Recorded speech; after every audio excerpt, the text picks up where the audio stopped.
Right. So now we have our very basic model, and let's use this model when speaking about two different settings.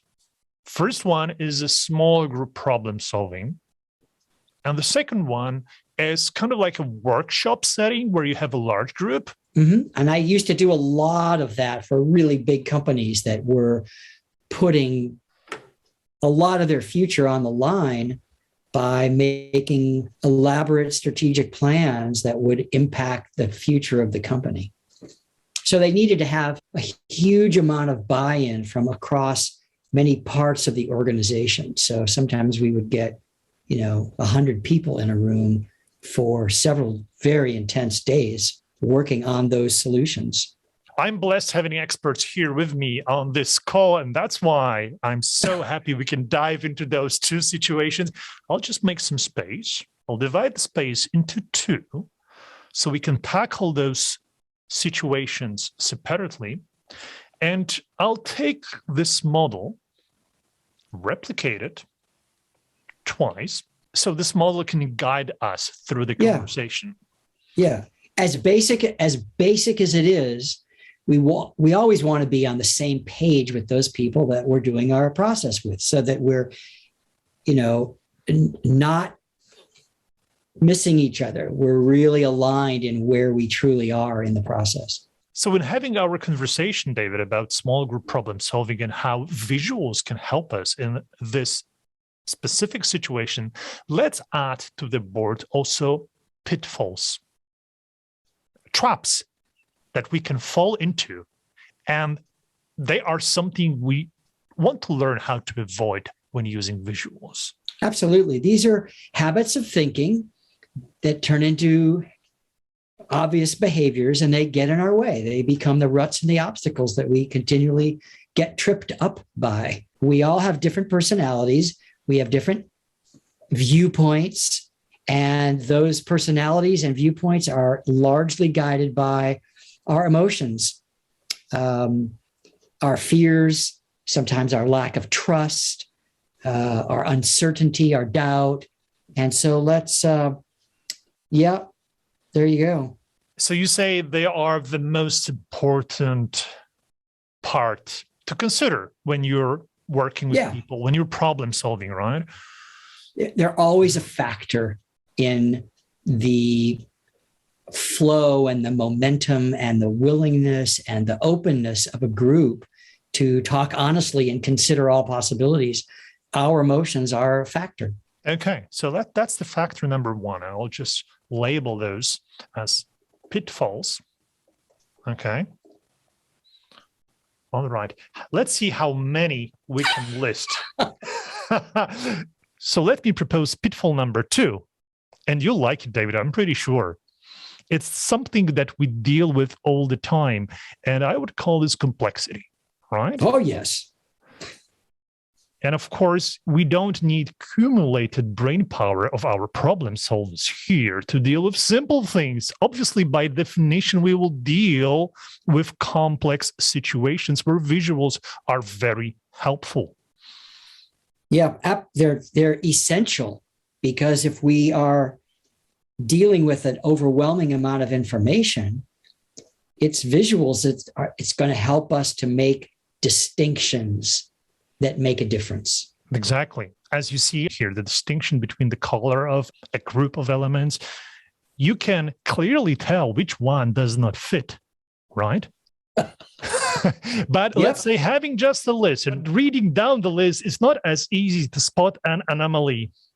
Yeah, and by the way, that's one reason why I love using the example of a spreadsheet, which people might not think of as a visual tool, but it's absolutely a visual tool, because we think in patterns, we solve problems in patterns, and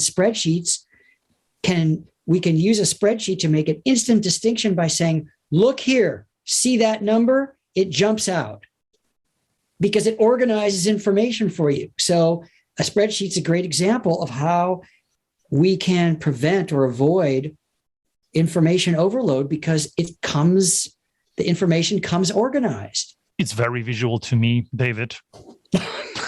Well, Spreadsheets you're an economist, so of course it would be. So let's look into third pitfall on our list. And I would call this common knowledge effect. And it's a tendency where in discussion we repeat all over the same thing all over again, without much progress. Well, that's because if we go back to this guy here, right? He's not happy unless everybody hears his 2 cents on the last thing that somebody said. In behavioral terms, a lot of people call that grandstanding. Oh, well, you just made that point. Well, I'm going to make that point only differently. Yep. And in a group process, one of the pitfalls is that people start to emotionally disengage when there's too much of that going on. Then they see all the conversation as a waste of time because people are repeating themselves. They're saying the same things. They're not moving forward faster. So it's something we really want to learn how to avoid. And that's why it's good to have it on the list down there. Yep. But speaking of attitudes, David, I'm pretty sure you'll like this one. So we call this problem a groupthink problem, but what's behind the definition is that in those team meetings, there's always someone that is strong-minded, who's able to narrow the discussion and have others follow his opinion. And sometimes it's the person who has the authority, right? Yeah. That's pretty common. We call that person sometimes the boss. What's me? Oh! It's the person whose agenda. It's the person whose agenda we're all trying to guess or bend to, or be flexible around, because that guy's going to get his way. But we're making light of a situation which is both very serious at times and can be so predictable it's funny. Yeah. And I guess we need just one more, something that you covered in your book, David. It's called knowing doing gap, right? And I have a representation of knowing doing gap of what it is. It's kind of like inertia, hindering use of available knowledge. So you have the solution within the team, but for some reason, it's suppressed, it's blocked, it's constricted by different reasons. For example, like, attitudes might be one of them, right? No question. Not being change is difficult because people don't want to give up what they're used to and what they're comfortable with. Yeah. So they resist what's new, even though it makes sense. During this divergent mode of thinking, not being open to take in new possibilities can constrain people from speaking out and providing their solutions to the problem, even if they know it. So that's knowing doing gap. Here was my illustration from my book.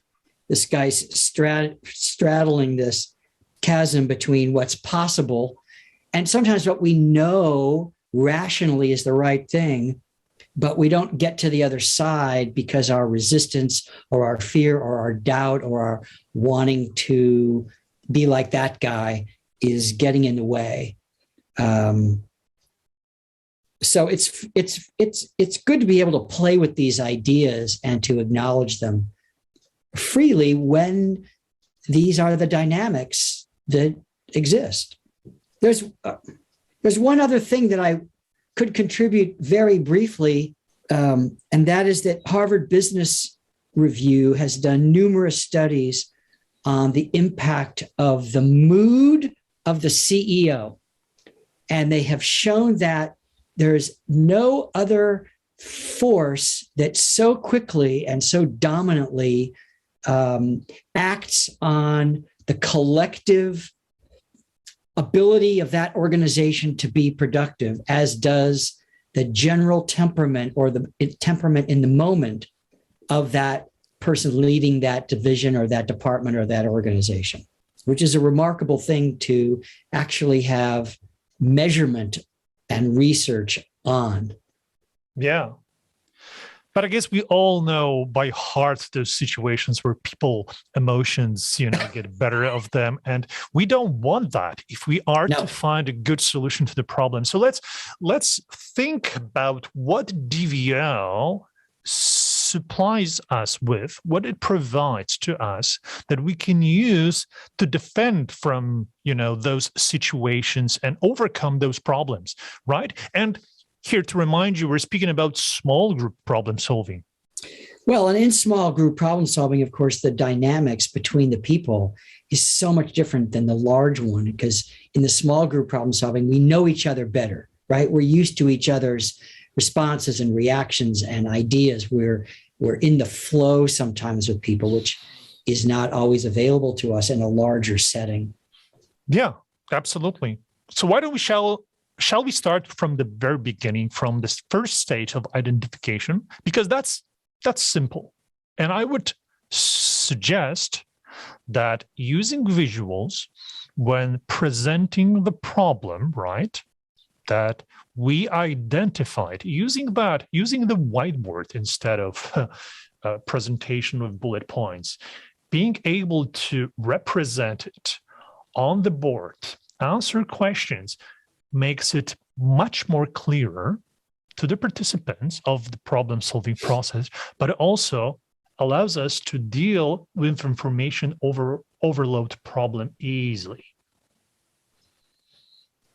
Well, and it also enables us to work in different time zones and different situations where we may not be able to be present while somebody's, downloading something to us. So that bit of information or that point just stays in place and it's not going away. It's not disappearing.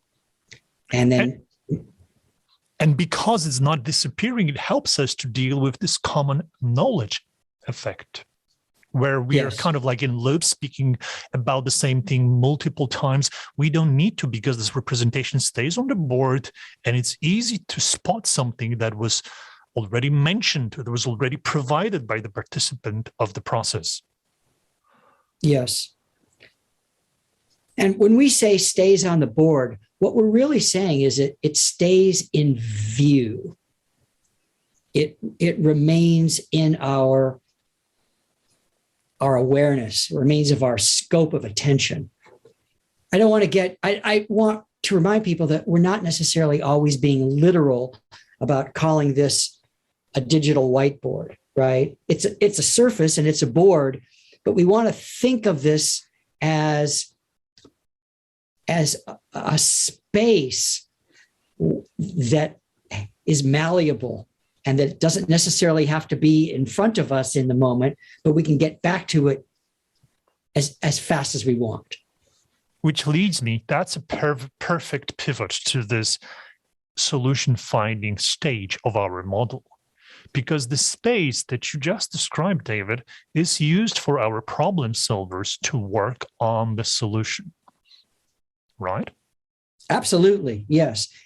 And the nature of this space makes it possible for participants to work together, or if we don't want to block their productivity because for some reason they want to figure out something by themselves, we can let them work separately using the same space. And that will represent it like this, breaking this visual apart. Which is even more critical, as we'll see when we get to large group problem solving.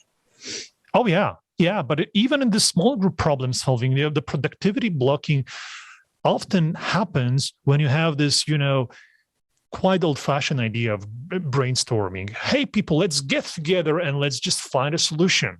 And people are just waiting there to speak up when someone else is covering his idea. Well, we don't have to do it that way. We can ask participants, that's called reverse brainstorming, to work on the solutions themselves and present something that is ready. Yeah, and I think if we really embrace this idea, Bart, then it emphasizes all the more how that shared collective space or screen, workplace, whatever we want to call it, how important that is, because we build it together. So we continually refer to it, so that what we're working off of is this collectively shared, very organically growing document. This is what holds our living ideas, right? Rather than, well, I've got it in my mind. No, it's here. And what holds them, even when we're working separately, right? When we're working in this mode, I call this mode A and B. When we're working separately, we can still use the same canvas, just other corner of this canvas, other slide, but we're still, so to say, together. So if someone wants to peek at someone else's solution, they still can. All the more reason why we want to build that muscle and train ourselves into the habit of representing those elements, those forces, those conditions, like motivation, to really become drivers. We want to, and we need to represent anything that is important and invisible. We need to represent that in our canvas because it's a player. It's part of the dynamic, even the things we can't see. Sometimes, most importantly, the things we can't see. When we interacted, we drew all those conversation bubbles in our last segment. And we said, look, let's just consider for a second all the things that we can't see which play into this situation. Oh, yeah. We have them right here, right? That's the moment of our conversation you're referring to. Right. Those are the forces and conditions that are operating that we don't necessarily see. And that's a good demonstration of what we were just discussing. Peeking to the other part of the canvas to find something that we worked on previously, but someone might be working on at this moment of time. You can just have a look, right? And be inspired or informed by that.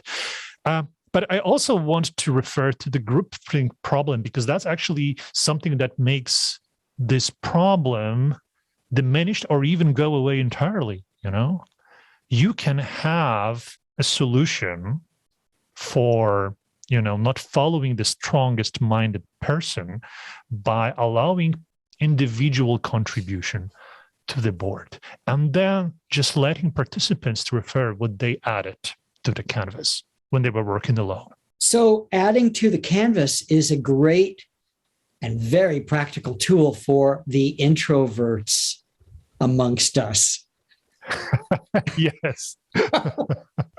Yes. Yeah. The extroverts wanted to be out in the open and talked about it. That was my idea. But the introverts just want to quietly get it on the board and let it grow. So I think it's actually linked with this knowing and doing gap. So that comes together. Yeah, because the implementation of these solutions, especially the ones that are very complex and require a lot of planning, that implementation then depends on people's motivation and personality. And we need to be very, very cognizant of what those factors are, those variables. Right. When looking at the stage number 4, that is implementation, what can help when you're using visuals for problem solving is that the board that your team worked on persists. It stays there, available for reference, that you can use during the implementation at any moment of time, returning back to it. Well, it's particularly true during implementation because people want to know, well, where are we in this process? And you have to have a shared canvas of some kind, a tool of some kind that's visual, that gives people a sense of where we are. It can be even funny. I mean, the findings on the board, when you do it ad hoc, like we do now when speaking and drawing and just providing the representations, they will morph in the process of getting solutions implemented, because it might mean that what you have as a sketch on the board will transform into a task in some system like Jira, for example. But it's always good to have this, reference point from your brainstorm, from your problem-solving meeting at hand. So you can look back to it and say, hey, that's not right. Hey, that was actually planned that way. Yep. We have to be able to go back and look at what the factors were that became the solution.